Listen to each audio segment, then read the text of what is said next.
people domain, one of most important domain of every project management certification, where we work with the teams, where we work with the stakeholders, where we work with our organizations, people, and anyone who is being impacted or will be impacted by the project or its outcome. There will be 42% questions with 14 tasks, and from the current exam content outline, which is 2021. The most important part, you have to always remember it, the PMP mindset. I explained it in my previous sessions also, that even if simulator shows a vague answer or you feel that it is not correct, and how you would feel it, that you know what they are saying. You know what is the PMI mindset, what is the PMI ideology when answering the questions. So even if you see some answers wrong somewhere, anywhere, where whatever you are following, you have the courage that no, you can challenge the question or you can challenge the answer. If you build a mindset like this, so it doesn't matter whatever comes in your way, it will make you in difficult situations. So most probably all the time you are kind of a servant leader, especially in adaptive project management, in agile project management, in hybrid project management, also partially. You need to facilitate the people. I am here to communicate. Please throw the technical part out. Let me give an example. Let's start, set some analogies. So when I'm explaining the things, you can imagine what I'm saying. Just before the call, we have a situation, and one of my team member was working on a ticket, and ultimately, he didn't update the ticket. So the customer complained that it's been 2 hours and I couldn't get my solution yet. When I opened the ticket, I found no details. I asked that guy that what you are doing, can you please tell me? Because it's been 2 hours while our SLA is 1 hour. So you have already crossed 1 hour and we could not provide the solution. So instead of taking it positively, he took it negatively, that I am questioning his ability or intelligence instead of focusing. And he started like, oh, you do not understand. I was working, I was trying to help, and blah, blah, blah, blah. I said, look, I am not questioning. You are doing a great job. My task is being project manager. I need to be in loop. So I can understand what is happening and I can explain to the customer easily. Because if customer gets angry, then we will lose the business. So this is the simple mindset. I am here to facilitate you. I'm not here to question you how you are working, why you are working. If you have a failure to progress, tell me and I'll help you out. I will arrange someone to help you out. So this is what proper communication and facilitation role a project manager should be playing. It's not like I am questioning someone else's ability. No, I am there to coach them, to mentor them, to train them that how to come out from this situation, how to pull over in these situations. So we need to remove blockers. That is our purpose. If you're facing any failure to progress, you are stuck in a position that you cannot move on. Let's choose another mind. Let me guide you how it can be done. Maybe I have more information than you somewhere, which is not communicated or you don't have it. So I will provide you that communication. So keep that mindset to facilitate the people instead of giving instructions directly. Hey, you should do that. No, no, no. If you will do that, it will go in conflict directly, which means that you will start having the personality conflict. That's why we always say that when you are working in project management, use emotional intelligence skills, understand the sentiments, understand or empathize what they are going through so you can answer them accordingly instead of you just keep pushing them. So remove blockers, develop people, train them, shield the team. So first impression was he thought that I am going against him. But once I explained him, then he came up, okay, yeah, thank you very much for that. So then he found out that I'm trying to shield him, not to block his way. So communication should be very clear. Authority is earned by serving the world. So once they know that you are not questioning them and you are not questioning their abilities, they will work with you collaboratively. Prevent, do not wait. The purpose is you have to be a proactive project manager, should not wait. Even if there is a rumor, you should not ignore it. Right? If you remember during the question solving sessions, I told you we do not ignore anything. We do not reject anything. We do not accept anything directly. Instead, we review, we assess, we analyze, we suggest, we propose, and then ultimately we take the actions as approved, not by us, as approved by the relevant stakeholders, sponsors, customers, or whoever is responsible as per governance, as per change management plan, as per configuration management system. I'm no one to apply my direct authority. Whatever, if it requires updating baseline, it has to follow the process. Simple, clear, and cut. Whoever I am, whatever my seniority, I have 40 years of experience, it doesn't matter. Follow the rules. Engage stakeholder as early as possible, being proactive, so we can reduce the conflict, we can clarify the requirements, we can clarify the understanding, we can have shared understanding. And shared understanding is what we use documents. Anyone of you remember the word shared understanding? When it comes to shared understanding, what should come in your mind? I discussed in previous classes also. When you have shared understanding, shared vision, which document will help you for that? You can type in the chat window. Shared understanding, shared vision, shared goals, shared objectives. Whenever you hear these words, see these words, what should come in your mind? Anyone?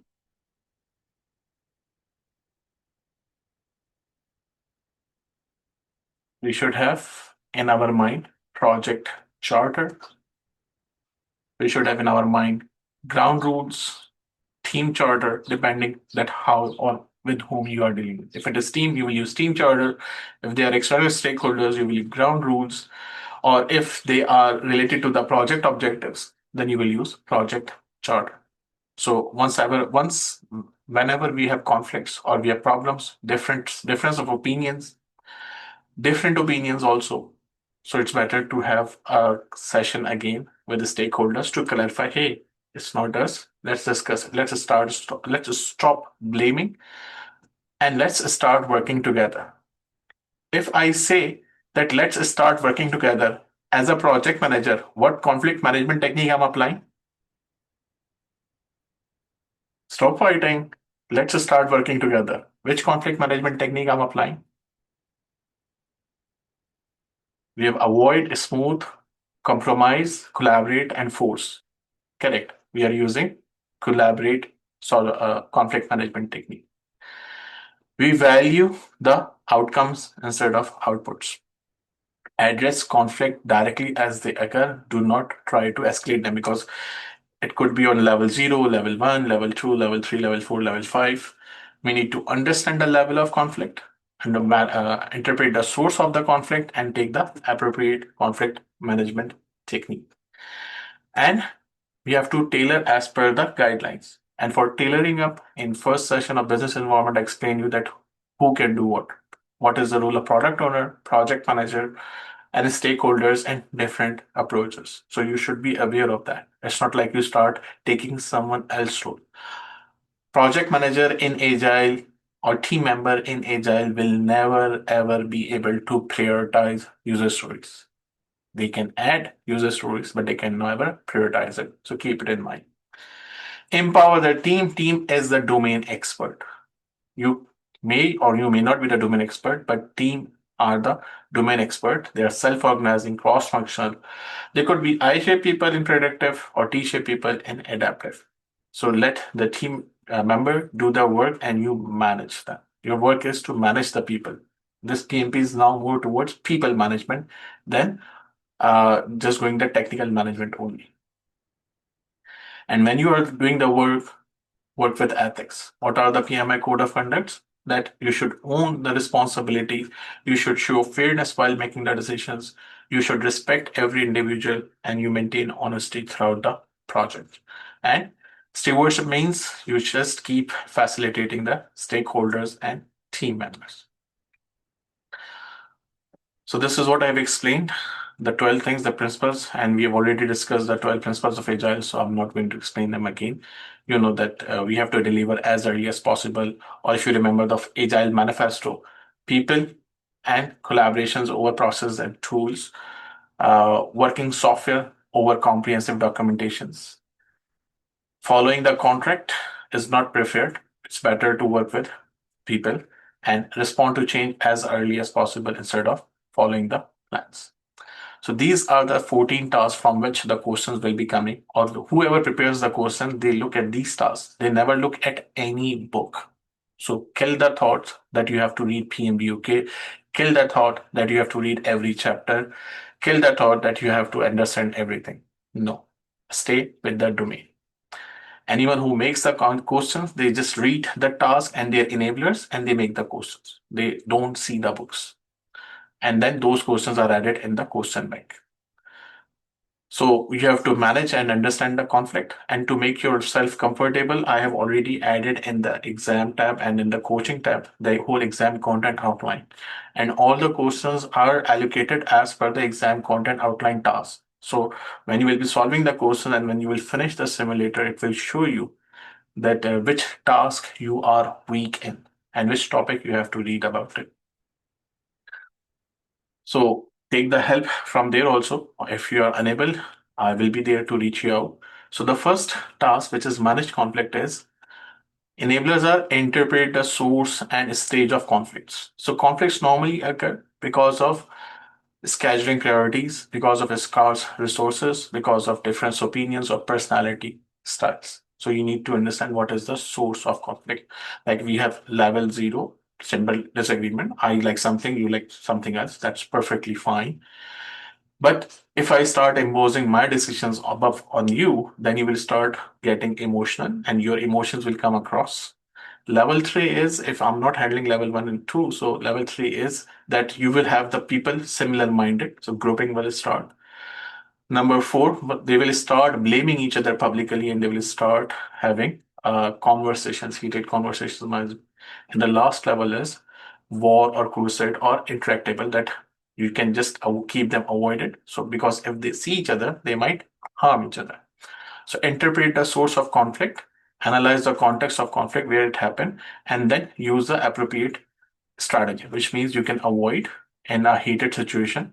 Both parties will lose. You can smooth that only discuss those points which are in agreements and which are in disagreement, keep them out of the meeting. Or we can use compromise where both parties going refuses to going back from their position. So you can find an alternative way of going there. Or you can use force sometime if you are short of time and you need to make decisions. So you can impose your decisions or collaborate, which is the best one. Do the active listening, open the channels and start working with them so they can deliver the project with smooth team working. So you need to understand the conflict and then apply the relevant techniques. If nothing is working, then we have ADRs, address resolutions or mediations. So one of the example is two leads disagree on architecture. You probe whether it is task, process, or interpersonal conflict. Then see towards collaborate problem solving, not avoid. Because if you will avoid it, then this confusion will agree. And if you look, if I am proposing another architecture, and let's suppose Emmanuel is proposing another architecture, and if you took Emmanuel's architecture first, and I just kept quiet, I didn't do anything, I avoided the situation. So later on, if there is another happen, so I will then recommend, no, I told you don't go towards Emmanuel architecture, it will destroy everything. And now you go and deal with it. So it means it will keep escalating to a later stage. So instead of avoiding the situations in the beginning, let's collaborate and fix it so we can steer the project in a good way. Let's test what you heard from me is actually you were able to absorb. So after every task, we will have 4 questions, and that's how we'll be going to. So please be responsive and keep answering. And if you have anything, ask in the chat window. So during a design review, two senior engineers begin arguing personally. What is your first action? Adjourn the meeting, escalate the dispute to sponsor, interpret the source of conflict, or decide the matter yourself to save time. Answer on the chat window, please. And answer on the main window, please, only. This window.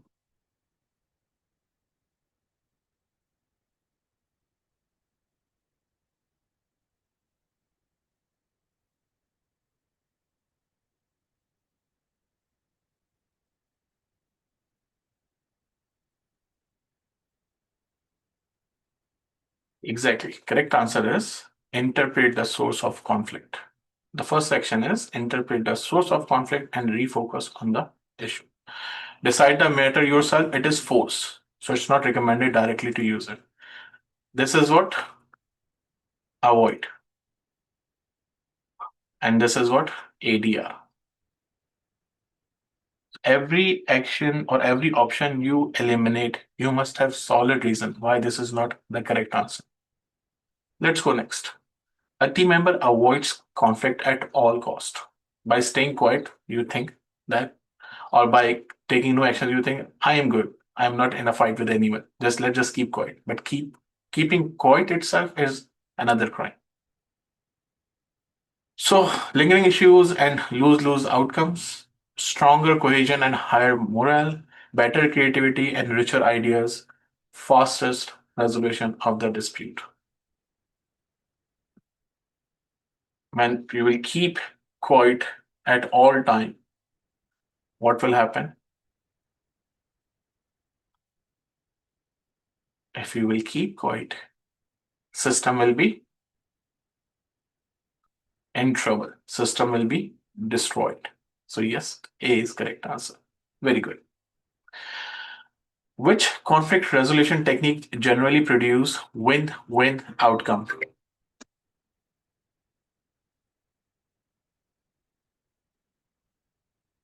Smoothing over the differences quietly, forcing a decision, withdrawing from the disagreement entirely. Exactly. These are one. Collaborate. Two, two stakeholder disagree on priority. What should the PM do first? Side with the higher ranking stakeholders, analyze the source and context of the disagreement, put the decision to a quick vote, defer the whole matter to the sponsor. So correct answer is this time, yes, B. Very good. So it means you got some knowledge now. Let's move to the next task. Lead a team. Set a clear vision and mission with the help of charters, as I explained earlier. Support varied team experiences and perceptions. Make the team semi-autonomous. Value servant leadership, provide them what they need. Determine an appropriate leadership style, that's when you have to be collaborative, when you have to be directive, when you have to be consultative, and when you have to be on decision-making side. Inspire, motivate, and influence team members and stakeholders by your expertise, by providing them rewards and recognitions, by motivating them with the help of any theory which is possible, Herzberg, and by understanding their needs and motivate them accordingly. Analyze team and stakeholder influence, that they are low impact or high impact, or we have low power or high power users. And you can also use SEAM, stakeholder engagement assessment metrics, that how they are reacting to the project. Distinguish option to lead different team members and stakeholders by using emotional intelligence skills. So new cross-functional team forms, you publish a one-page vision, then shift from directive to collaborative in month two as the team matures. So as appropriate, use according. In beginning, you can use, so if you remember, informing, you can let everyone work together. When it is storming, you can use your coaching leadership and you can use tools like RACI metrics and your coaching skills to neutralize the situation. At norming, make them semi-autonomous, then they can start working while they are performing. So use your rewarding skills to motivate them and let them do the work. And adjourn means once the work is finished, going back to their places. So these are 5 stages, and you have to check that what stage they are and what type of needs they have. Let's check the question related to that. A brand new team starts work next week. Which leadership style fits best initially?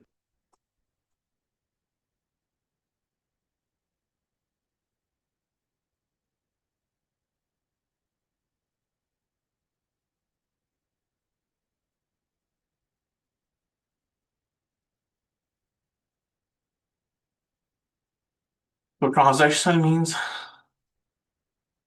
let the team decide and set some goals. Charismatic, inspire them by your energy. Laissez-faire, let the team decide and set their own goals. Directive first, then collaborative as they mature. So yes, correct answer is go directive. And then, look, first you need to put the people on track. So directive. And then based upon their attitudes, based upon their behaviors, you can switch accordingly or you can choose accordingly. So yes, D is better answer in this situation. Servant leadership focuses primarily on, so servant leadership, we know that it's not commanding, right?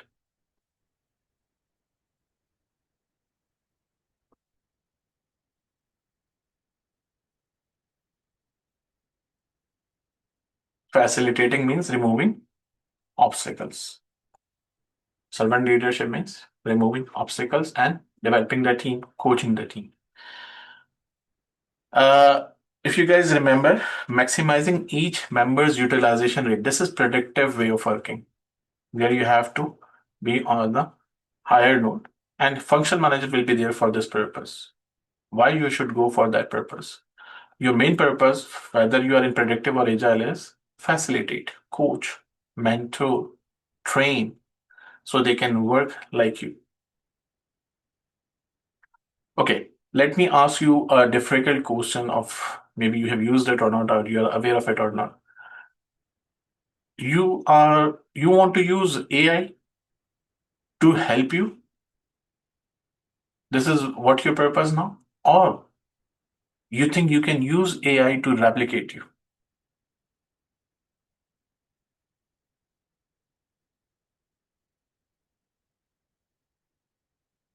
So if I will think as a worker, I will always answer help. But if I will think as a business owner, as a leader, I will think that it should replicate me. That even if I'm not here, system should be working. And that's how the mindset works. When I started using it, I literally started using it to help. Now I'm using it that why I should work. I should ask AI, hey, do this task for me. Why should I do it? First, I train that what does my style look like? What do I do in what situation? So first I train them like I'm training my individuals. Once they are trained, I will put them in the field. Go ahead and do whatever you want, means work accordingly. Set your priorities, reschedule, reprioritize, and work accordingly. That's the same thing. That first train them, remove obstacles, and develop the team, and then enjoy the value. That is the value. Helping surely is like first initial stage to start, but it's all about mindset, how you want to use it. Setting a clear vision and mission for a team is most directly tied to which task. Lead a team, mentor stakeholders, build a team, or manage conflict.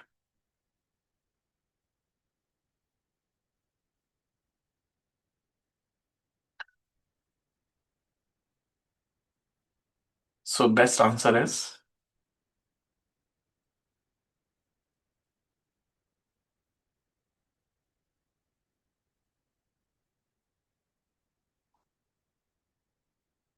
all are correct option, but again, I want to facilitate, and facilitation goes to B.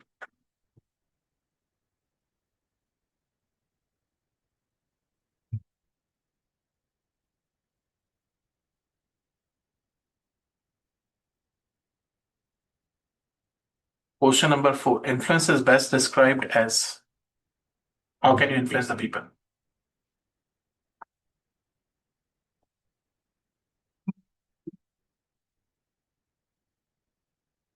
Stakeholder is not a team, but team is a stakeholder.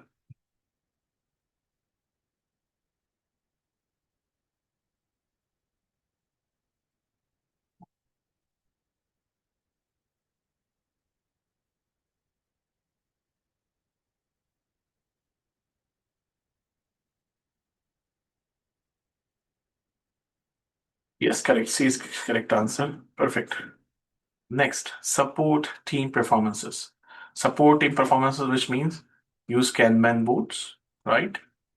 So to limit the work in progress, use burn down chart or information radiators or burn up chart, task board, sprint board, and so on. And keep looking at the velocity, keep looking at the lead time, and keep looking at the cycle time. Lead time means how much time they work. Cycle time is how much time work took from entering to complete. So appraise team members' performance against KPIs, reward them as per their KPIs. Support and reorganize team member growth and development, that to find out when they need training, when they need coaching, and when they need mentoring. Determine the appropriate feedback approach, direct feedback, or you can provide a polite feedback, or you can mentor them accordingly, that what is better for them, like by using Maslow hierarchy of needs, that where they are standing and how they can appreciate themselves, or like three Y workers who do not need any directions. They are self-directive if they are achieving their goals. Verify performance improvement. That if you provide training, make sure that it is bringing some results. It's not like I keep giving you training, but you're not listening. So a developer messes a sprint goals. You agree on two KPIs. Give weekly feedback, pair them with a senior, and verify. Does it improve or not? So again, as per Agile, keep it simple and small. Do something, plan, do, check, act. Plan, do, check, act. Continuous improvement is like do the things in smaller iterations, not bigger iterations. So task three questions are: a team member misses sprint goals. What is the best first step?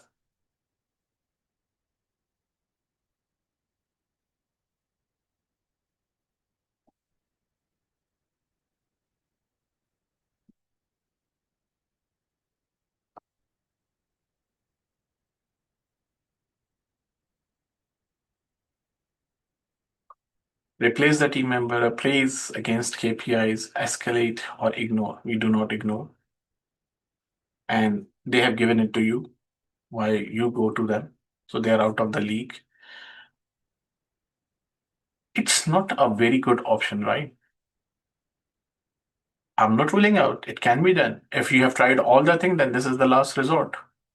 So yeah, first thing is you will try this.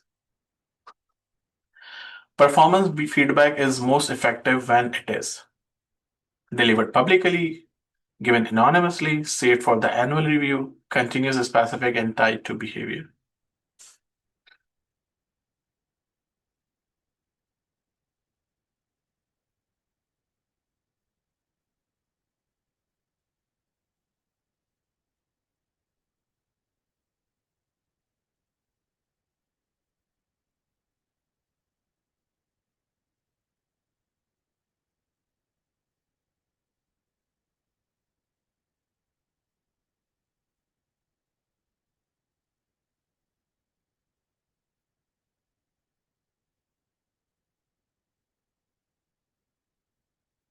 Best answer is yes, continuous feedback, which is D. Very good. After a coaching style, what should the PM do? Sorry, after a coaching cycle, you have done it. What should you do? File a written report, move on to next priority, verify improvements, or schedule another review.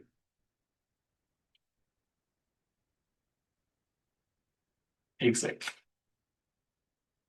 So this is like your brain stimulation. When you listen to something and then you perform the questions, then you feel it that you are in that mood. This is what we need in exam. Whatever happens, you know the answer. Recognitions of team growth should be. Okay, let me clearly say this one more time. In exam, you might not have the same question or you might have the similar question. You are not concerned with the name of the people. You are not concerned with the project. You are not concerned what is the project.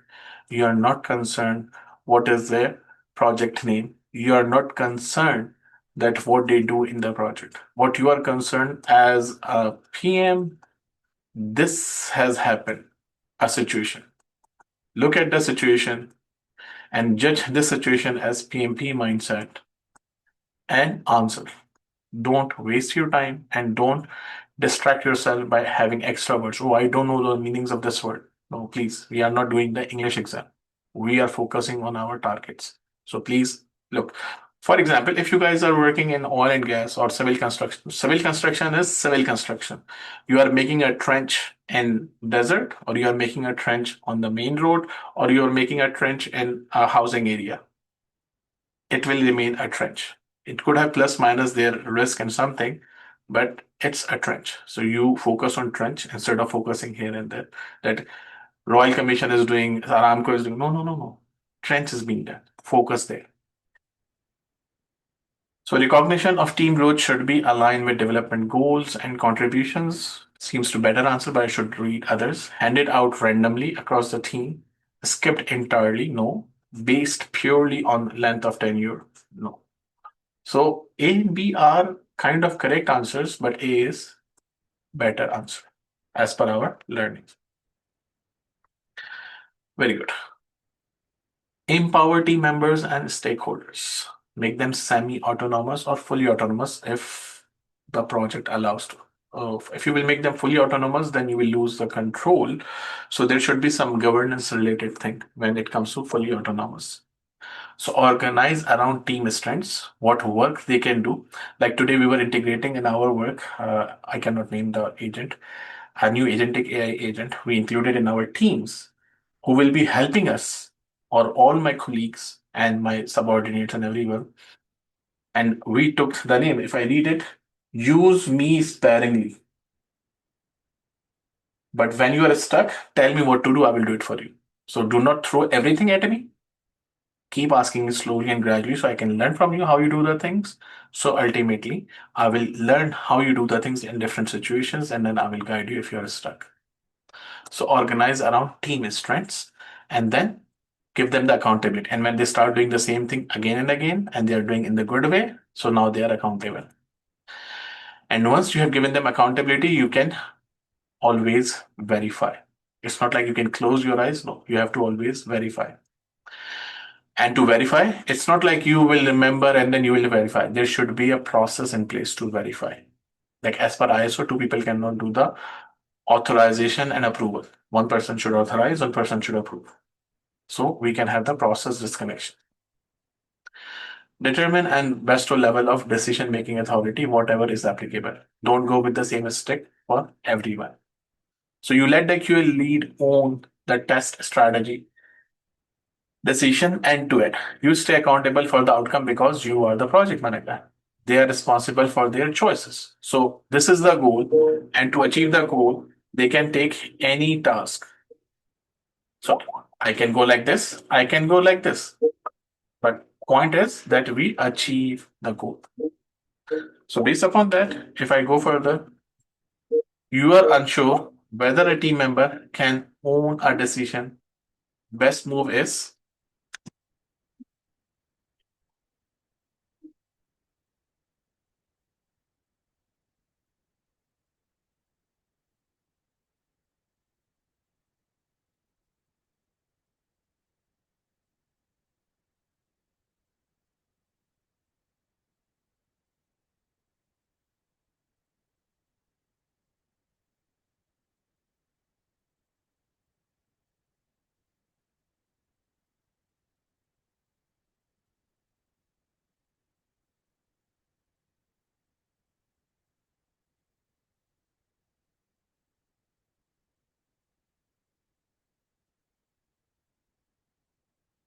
delegate everything to them.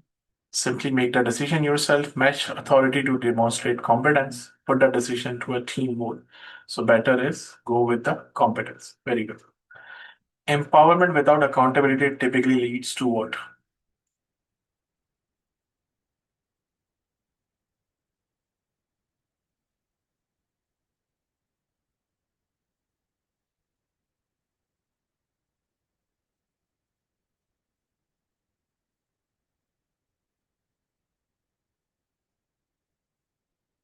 If there is no accountability, then there will be missed commitments. Very good. In RACI, the PM who empowers a team member to decide is typically what? Consulted the decision, informed of the decision, responsible for the work, accountable for the outcome.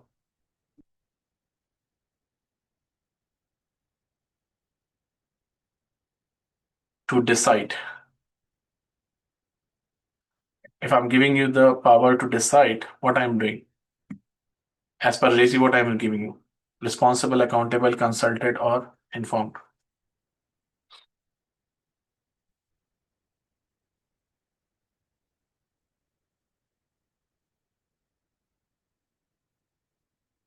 You are making decisions, it means you are responsible for the outcome. You are responsible for the outcome. because you are making decisions. If I will be making decisions, then I would be accountable for that. So D. A best practice for empowerment is to surely not centralize, right?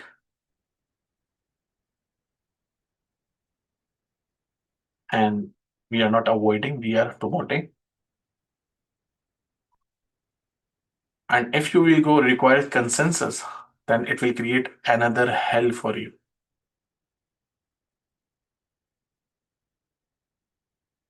So better answer is B. The work you are good, I will give you the accountability. Sir, take it. Give them the ownership. It's your baby, handle it. Very good.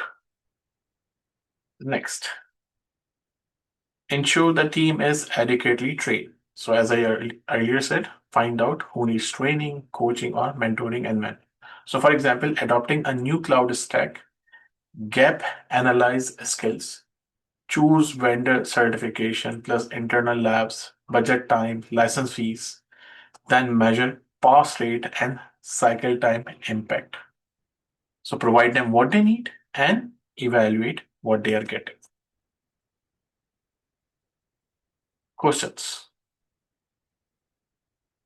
A new tool is being adopted. What does the PM do first? Send the whole team to a course, hire external contractors, buy the licenses, or determine the required competencies.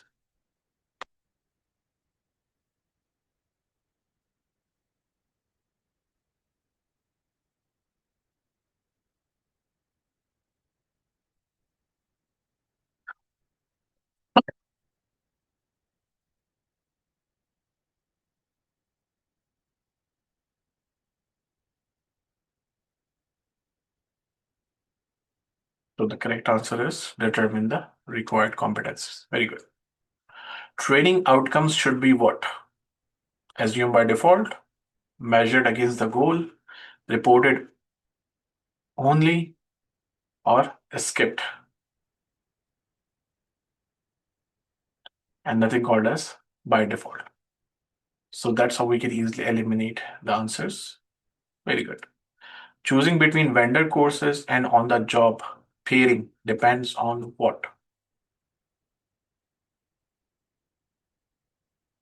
If I give you a course, PMP course, and or if I pair you with an expert, it depends on what?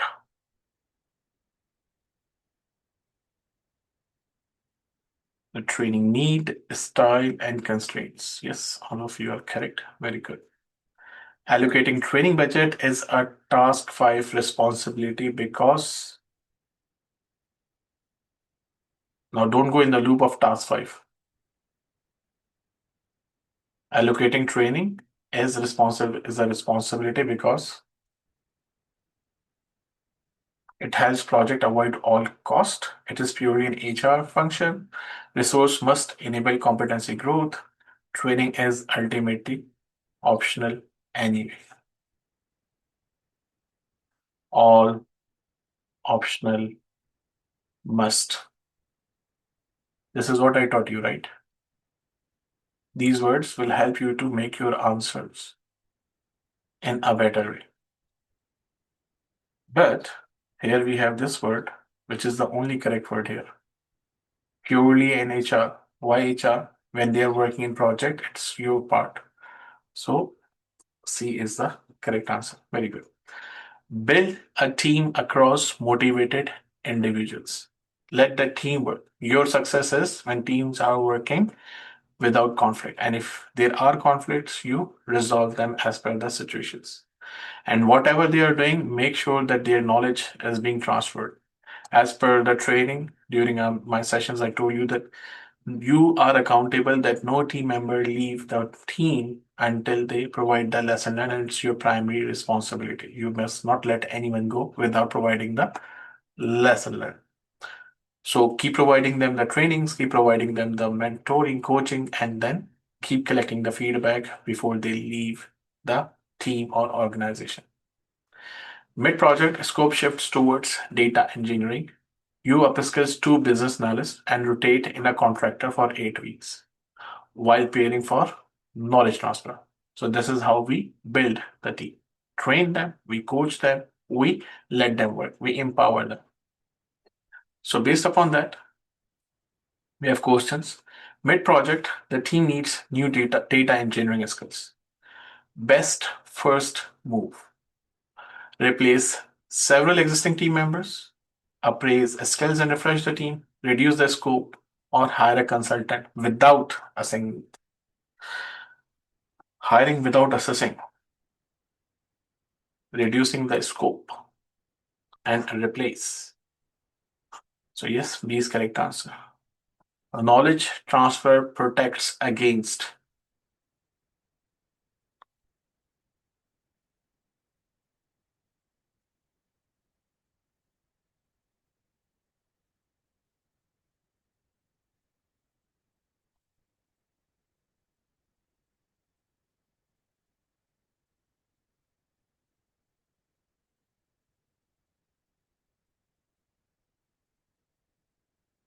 knowledge transfer protect against excessive noise. No. Long-term vendor lock-in. No. Uncontrolled scope creep has nothing. Single point of failure. That's what we discussed in previous class also. Building a team is best understood as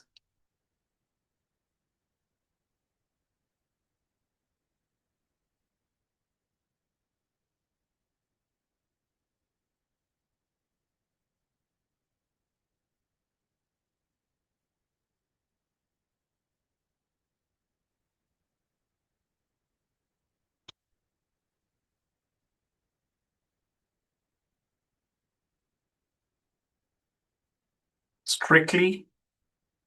There is nothing called as a strictly in project management like this. Strictly follow the protocol, that could be the answer, but no. Similarly, nothing is one time in project management, and it's not responsible. So it's you continues. Very good. The clearest input to project resource requirement is skills appraisals and scope of work analysis, current morale of the team, preferences of key vendors, opinion of sponsor.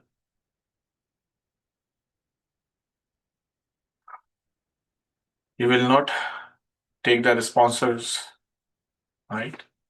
Opinion for that. So yes, better answer is exactly A. That what to be done, when to be done, and how to be done. Great. Let's go next. Address and remove impediments, obstacles, and blockers. Before I speak, please write down in the chat window what is impediment, what is obstacle, and what is blocker. One word. I don't know the story. One word for the impediment, one word for the obstacle, one word for the blocker.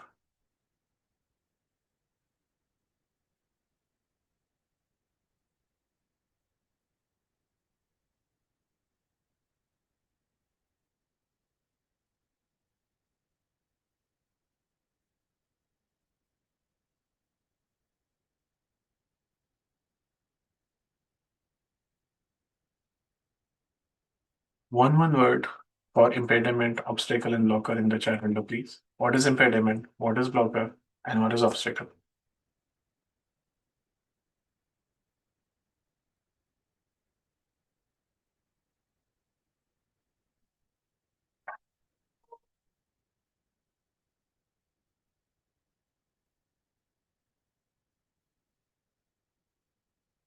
So impediment which hinders the performance, which slows down the performance.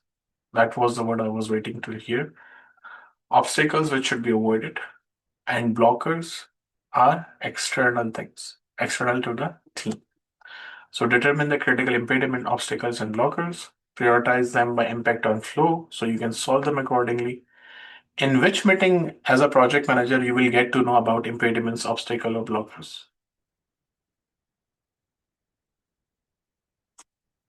In which meeting you will get to know about impediments, obstacles, and blockers? What that meeting is called as? Exactly, daily stand-up meeting. Not daily meeting, not Scrum. It is called as daily stand-up meeting or standard meeting or coordination meeting or daily coordination meeting. So it depends on which agile you are working.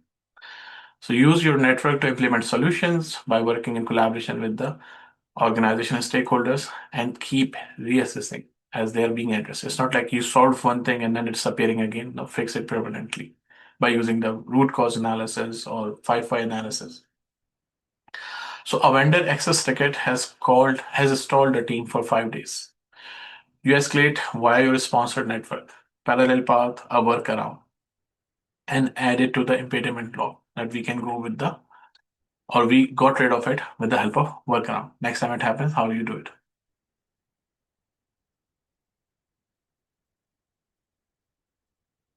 So question, a vendor access ticket has stalled the team for 5 days. What is the best response? Reassign the work to other team members, wait for the queue to clear itself, prioritize it and use your network to clear it, or simply log it in the risk register.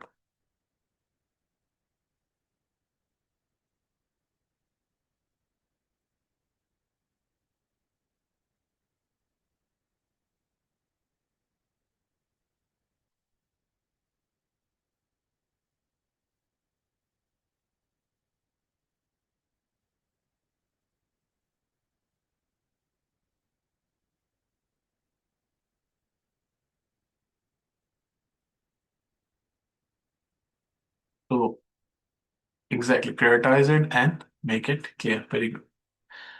Servant leaders' behavior in PMBOK explicitly include what? So you remember the word removing obstacle, but the way I saw your answers coming, you must read other options also. Do not stop by just reading the first part. So please read all the options before you select the correct answer. Ranking team member by performance, no. Selecting and managing the vendors, no. Producing upward status reports, no. We use information radiators, right? And this is by PMO or project manager or product owner. This is self-organizing team. They are doing by themselves or functional manager. So this is your task as project manager. After resolving a blocker, what you should do? After resolving, what you should do?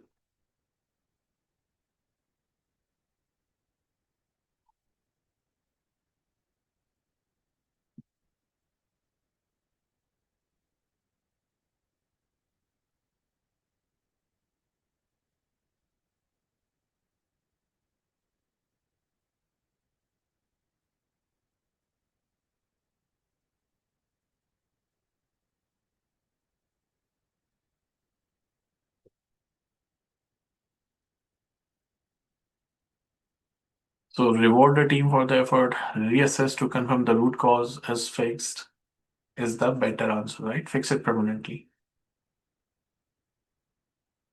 Multiple impediments compete for attention, decide based upon what? Whichever stakeholder is the loudest, no. Critical impact on flow and value, better. Strict first in, first out, nothing called as a strict. Whatever is not going to work. So yes, correct answer is B. Very good. Perfect. Negotiate project agreements. Set ground rules, charters. Follow them. Participate in agreement and negotiations. At which type of contracts which will help. Uh, Negotiate for the blackout time. If there's a downtime, you have to negotiate it. You have to negotiate service level agreements or SLAs. That how much time we need to finish a task. Like I need to deliver the package, so arrange the delivery time, which means like there was a question when I was doing my PMP that the loading truck which was received on the port went to the site, but site was locked and they did not have gate pass. So truck returned to the port and then next day you requested back the delivery and you made the arrangements to get the delivery on your site. Question was, who should pay for the redelivery cost? You as project manager or the organization vendor who was sending it?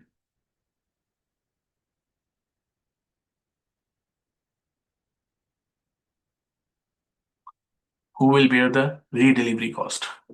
You as project manager or vendor who was sending it? Exactly you, because it was your responsibility to negotiate, to finalize, to provide everything. If it doesn't happen, then they are not responsible for it. So that's what we write down in the contracts, that whatever you need to get it done, clearly mentioned in the contract. If it is not written in the contract, sellers are not legally bound to provide it. Then you can lose the case in the court even. So make sure that whatever you have assumed or presume, it's spoken and agreed. It's not only in your memory. Everything is written, documented, approved, and signed. So before a contract negotiation, you should establish your.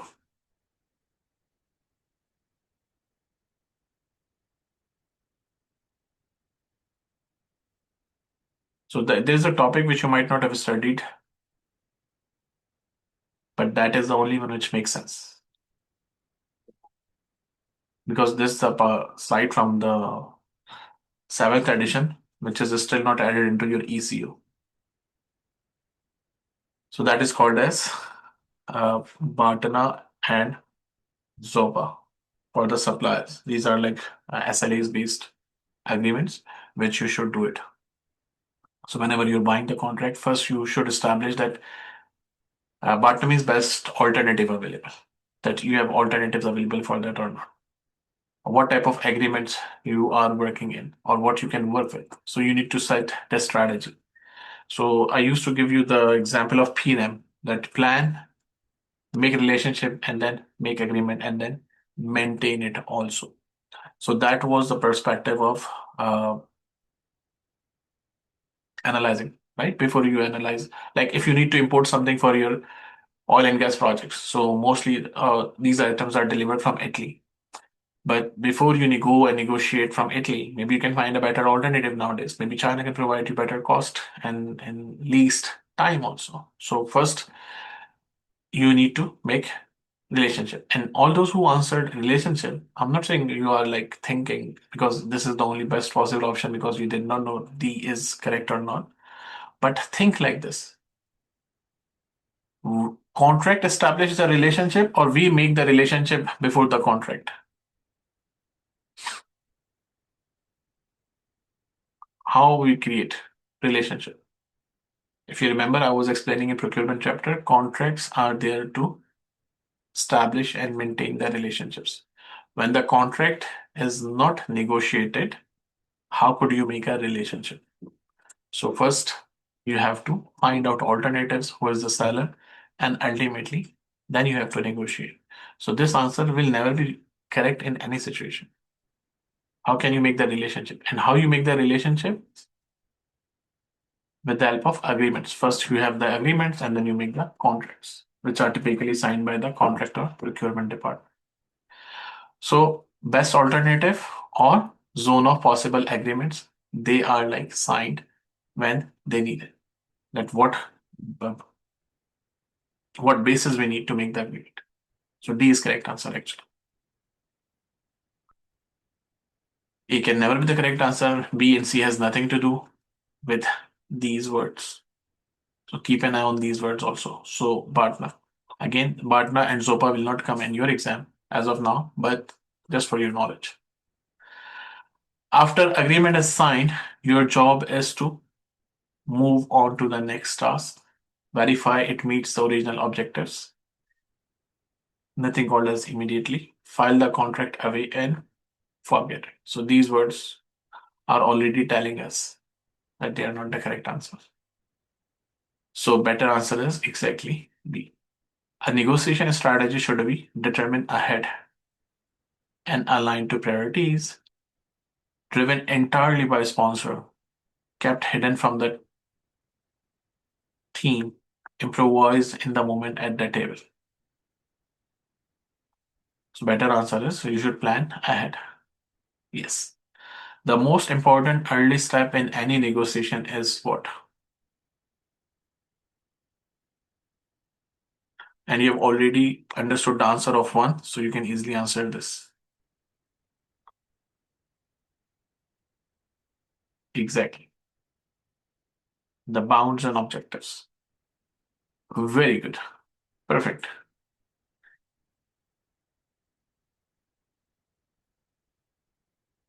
Let's go next.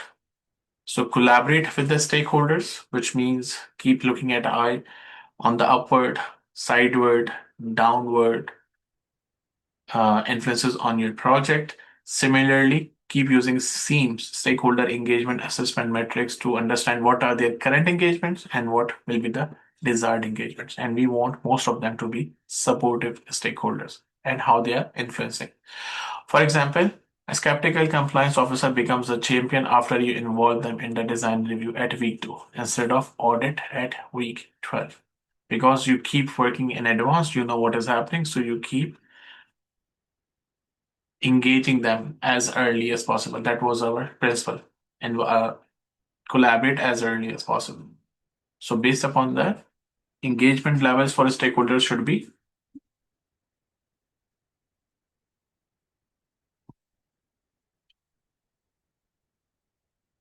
same for every stakeholder, tailored to influence, set once and never revisited again, reserved for the sponsor alone.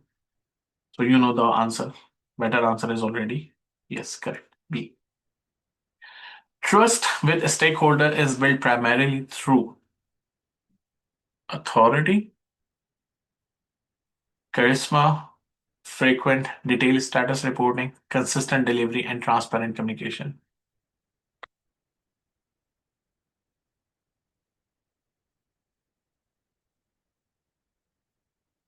So, exactly, correct answer is D. Very good. A skeptical stakeholder is best handled by formally reporting their behavior, avoiding them, engaging them, or routing them. So, best answer is exactly engaging them. Very good. And you can answer this now. Stakeholder collaboration is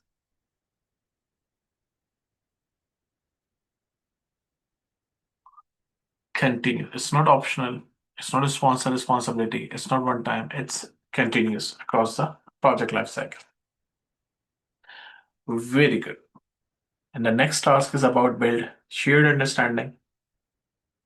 Break down the situation to identify the root cause of a misunderstanding. Do not think that what he is just directly thinking. Think what led him to think like this. That is your perception. You should be able to find the root of the reason. Not overthinking, but you should be able to analyze why did he say that? Why did he feel that? Why did he understand like that? What made him or her think like this? You should have this vision. What made you thought? Like in our simply IT language, sorry, please excuse my language. And please don't take it as a negative comments or something like this. Uh, when I joined this company where I'm working, so I saw there were ground rules. What were the ground rules? When someone complained, so sorry again, user is stupid. He doesn't know what he's saying. Second, whatever he's saying, do not believe it. Third thing, if you will touch anything from his or her saying, then you are responsible for what you are doing. So make sure that you first find out why it has happened, what is happening. Like, yeah, I think I started with you guys with an example that the person was feeling angry that why you are questioning me, and then he understood that it's communication. Now I was reading the email while I was talking to you, and the email was that the my person was spending time on a computer which we are not managing, and the things which were required to be done, it was another party responsibility. So so if he would have told us in the beginning, we would not have wasted 2.5 hours. Instead, before jumping in when he was failure to progress, he should have reported us that, hey, Imran, or hey, this, I could not complete this because these passwords are not working. That could be checked at that level. But after spending 2.5 hours, you are reporting that it's not working. And now the customer is angry that you spent 2.5 hours of my day and still you could not provide me a resolution. So they are blaming us as responsible. While we do not manage, so we do not have passwords, we don't have anything. So we were just, my guy was just trying to help. So our purpose is build a shared understanding that we are here to help, but it was not in our scope. And that's why thing. Again, failure come to us because communication was not happening. So communication should be transparent. So we can respond accordingly. So break down the situation to identify the root cause of misunderstanding. Survey all necessary parties to reach consensus. It's not like I said it and that's it. No. Business works in both directions. Support the outcome of the parties' agreement. You have to negotiate some, so you have to go on compromise something and so on. So investigate why it is happening and then make a better deal instead of just throwing the statements. So two days department disagree on that. You facilitate a 60-minute session, agrees on definition of done, document it, and have both sign off. You collaborate, you let the people work together and have the shared understanding instead of everyone having a different approach. So the questions related to this are, what is your first action? I already gave you the answer, I guess, when two people are fighting. Therefore,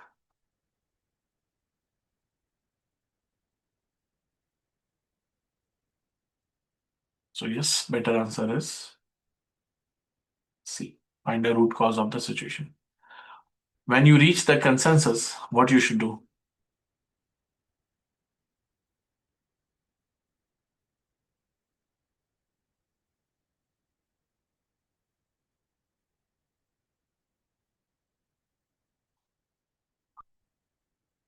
So yes, better answer is document and support the shared agreement. Surveying necessary parties is meant to what? Help the PM replace the need, deliberately slow down the process, or build consensus. If you have clear examples, you have clear analogies in your mind, you have clear PMP mindset, it doesn't matter what words they are asking. You know what your words, what you need, and that is actually the correct answer. Most misunderstandings stem from.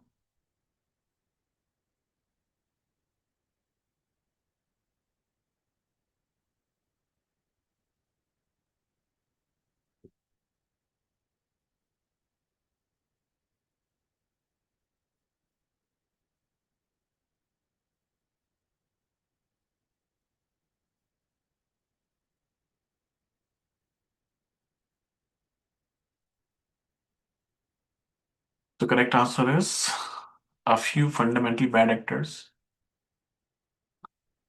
unstated assumptions, and missing information. Maybe. A simple lack of formal authority. No. Absence of a defined process. If you don't have the process, first we need to have what? Misunderstandings are related to assumptions. Very good. Engage and support virtual teams, which means that when people are working virtually, they need to be more interactive. They do not have anything. So you should have proper tools. So when we virtually co-locate it, so we should provide them a co-working space, right? That how they should work. We should provide them the tools. We should set this time zone. We should negotiate agreements. So ultimately they can work together. Like when you're working in US, there are multiple time zones. So like I am in Central time zone. Sometimes we have jobs. They said you should be able to work in Eastern time zone, or you should be able to work in Mountain time zone, or you should be able to work in that time zone, or you will be coordinating with Europe teams. So you should be able to work in Europe time zones. So everything should be negotiated in advance. It's not like you're giving them surprises. Otherwise, it will never happen. So like in again, I'm not doing discrimination and those things. Like in especially Saudi Arabia where I lived, you need to have a proper 30 days or 60 days time of resignation, blah blah blah, right? And then you have to transfer the ownership. Here in US, people just say on Teams chat, I quit. That's it. No disagreement. No one will take their money.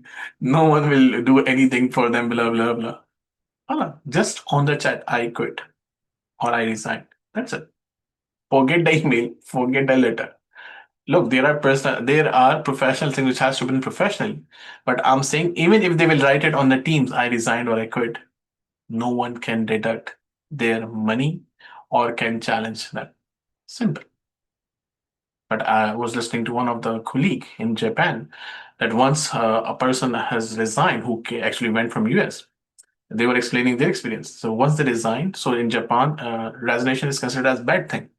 So they do not let you go like this. They will give you the negative feedback, and then they will contact. There was a committee who formed. They sat together and they asked which organization you are going, and then they talked to the manager of the new organization where this employee was going to inform them that what work he was doing and what he left in the middle and so on. So in every situation, there are different scenarios, and you should follow the EF, enterprise environmental factors of that team members. And I think I gave you my example, another example of my colleague that there were teams working from US and Germany, and the guy who was working in Germany, in the middle of the meeting, he left the meeting without telling I'm going. So once people asked from America that why you left the meeting, he said it was my lunchtime, and I'm not supposed to tell anyone that it's my lunchtime. It's my lunchtime, and decided this is my lunchtime. I'm going. I will not wait for your meeting. So these to avoid these things, you should negotiate, engage, and work accordingly. So now you have the clear understanding. Let's go and solve the. And I think the explanation I've given is for the next coming task also. So we'll solve question sort of explanations. So a 5 time zone team is losing engagement. Best decision is do more daily synchronized stand-ups, co-locate the whole team permanently, force everyone one time zone, or go async first, reserve sync for decisions.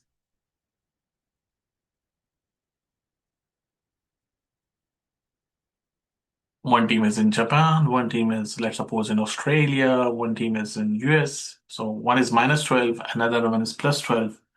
And imagine one is in Asia, which is zero, or which is in UK is zero. And then if you go to Asia, it is +1, +3, or +5, something like this. Someone is working in the night, someone is working in the morning, so you are in trouble. So best answer is when they are not working, how can you do the daily stand-ups as many times? Think logically.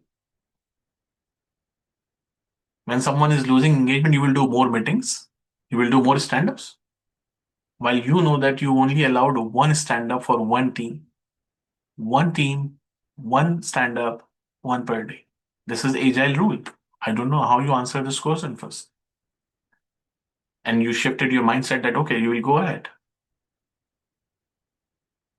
Go async first, reserve sync for decisions. That is the better answer. You cannot force anyone. You cannot co-locate. Co-locate means physically co-locate in one building. It's not possible because they are in different time zones. And more daily synchronous stand-ups. How? You are human, means you will be working over the time. And I think I told you that in Asia, we do not value the time. Here in US, I will not give you a single minute. That's it.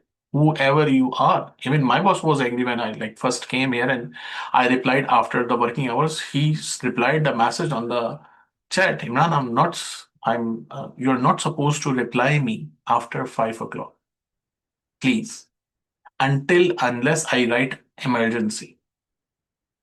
Then I did again on Saturday, and then he replied to my email on Saturday that you are not supposed to reply this mail on Saturday. I sent it because once you join on Monday, then you can reply. So we take these things as granted. Okay, you are working on project, but time is time, and time is paid, not more than that. So D is better answer. Number 2, virtual team engagement effectiveness should be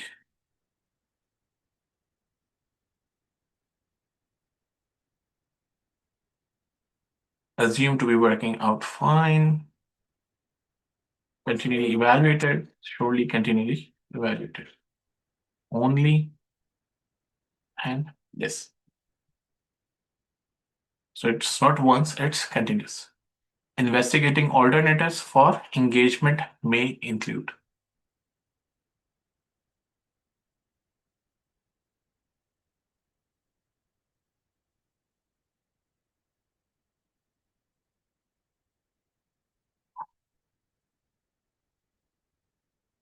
Do you see how your life will be easy if you focus on these things?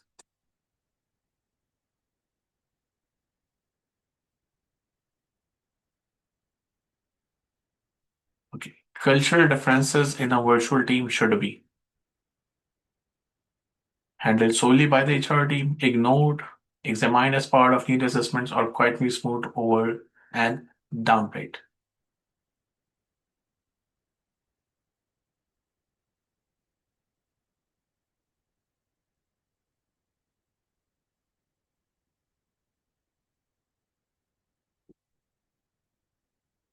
Exactly.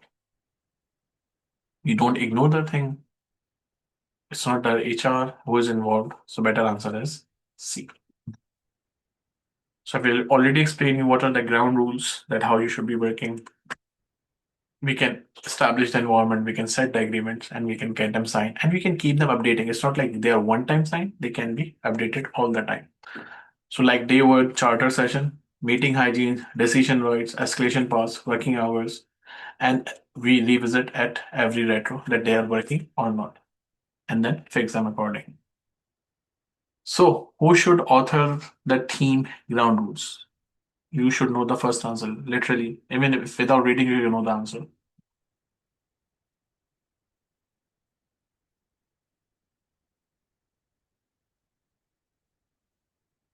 Who should author the ground rules? Surely the team. Surely the team. Even if I don't write it here, still it will be the correct answer. You can facilitate, but team has to do it. You can let them do the things. Why you are doing the things? Ground rule violations should be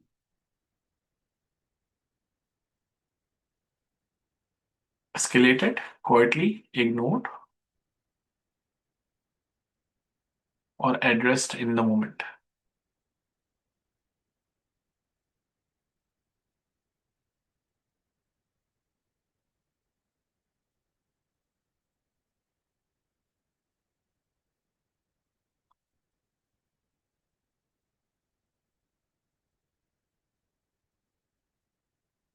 Exactly. When they're happening, do it.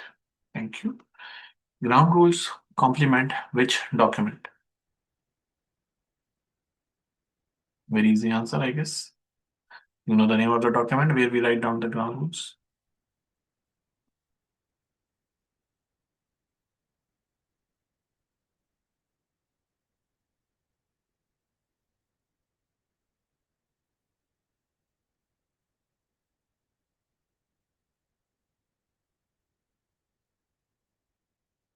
Thank you.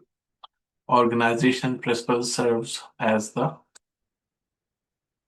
floor that the team builds upon, optional reference for the team, sponsor stated personal preferences, or ceilings the team cannot exceed.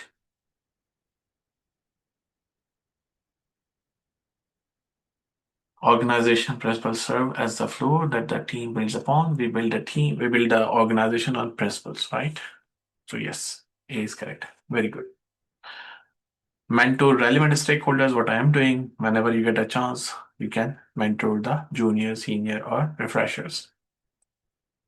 So based upon that, mentoring time is best treated as optional activity, ad hoc, allocated strictly in HR.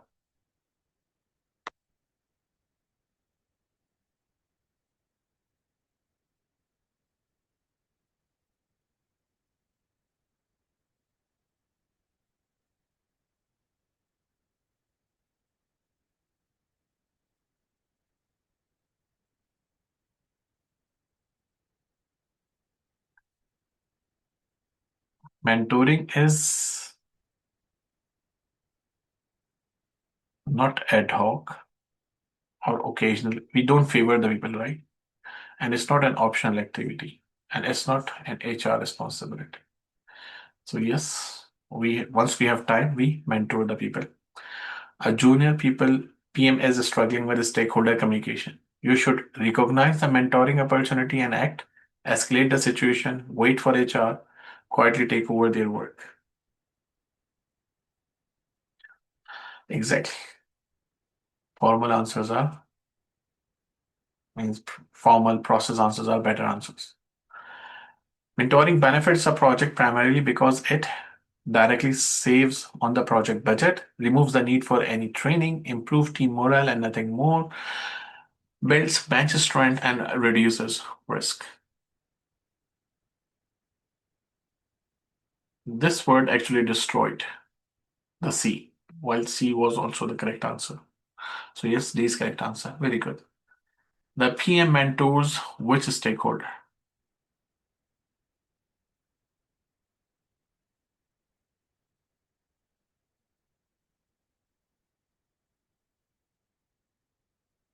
Simple magic, nothing else. Very good. And then we have promote performance through emotional intelligence, which means by using the achievement theory.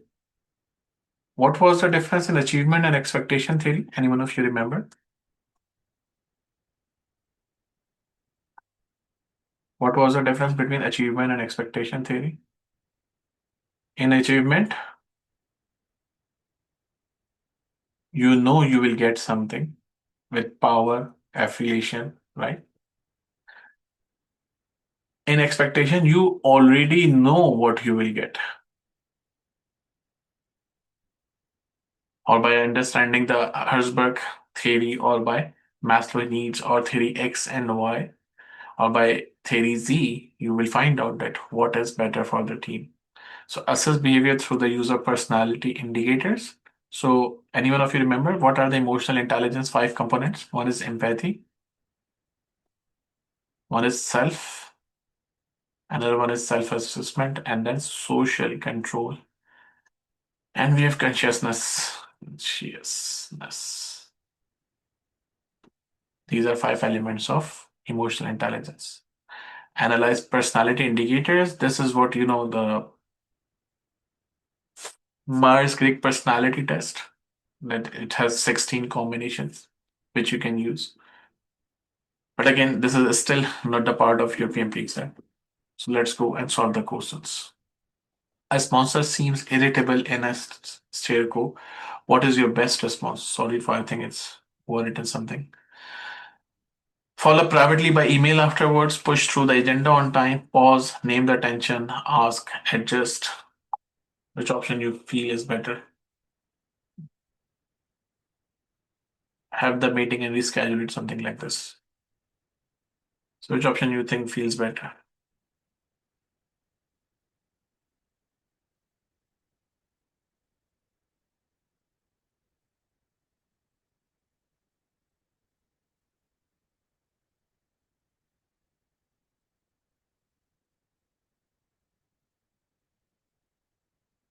So better answer is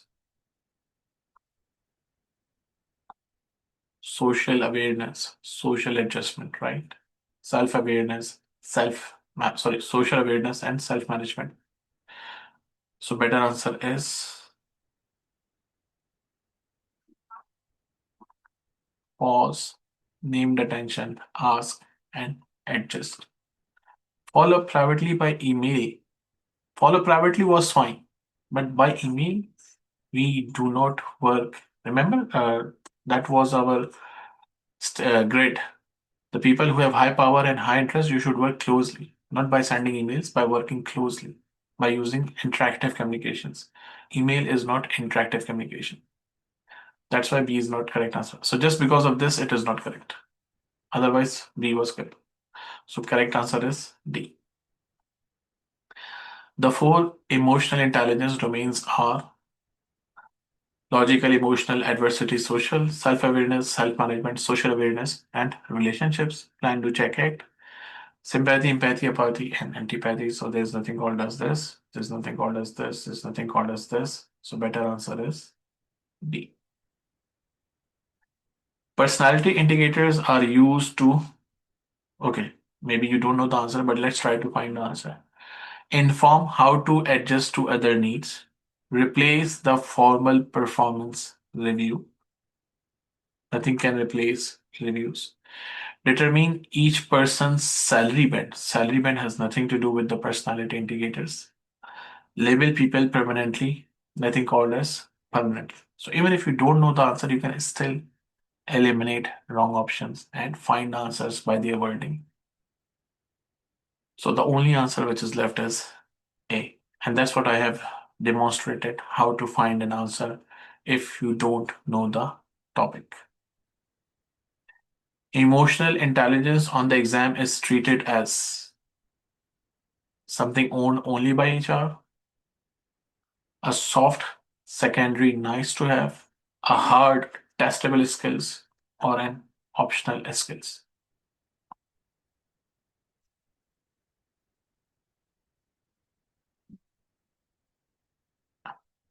You guys stop after reading the first part of the sentence.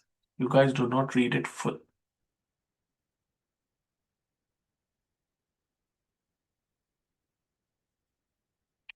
So correct answer is yes. Majority of you are.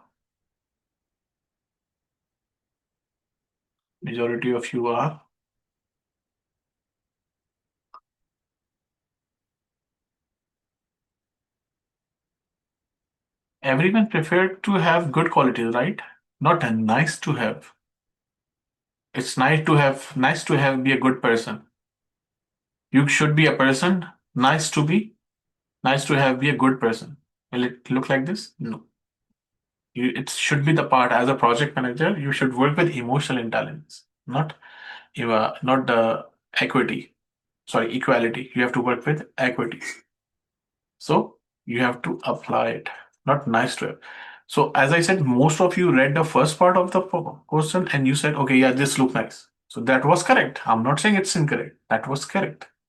But nice to have? No. Every project manager should have emotional intelligence skills. So please read from here till here, from first word till last word, because if there is one word here which is not correct or which is not good, then the whole answer is wrong. So please do not skip it. And that's it for the things you need to manage the conflicts. I already gave you the questions. So these are some more questions before we finish our day. Sorry, it goes a bit beyond the time. These are only two slides that we have, and then we are done for the day. Two senior engineers disagree publicly about a design choice. Their debate is delaying a decision. What is your first move?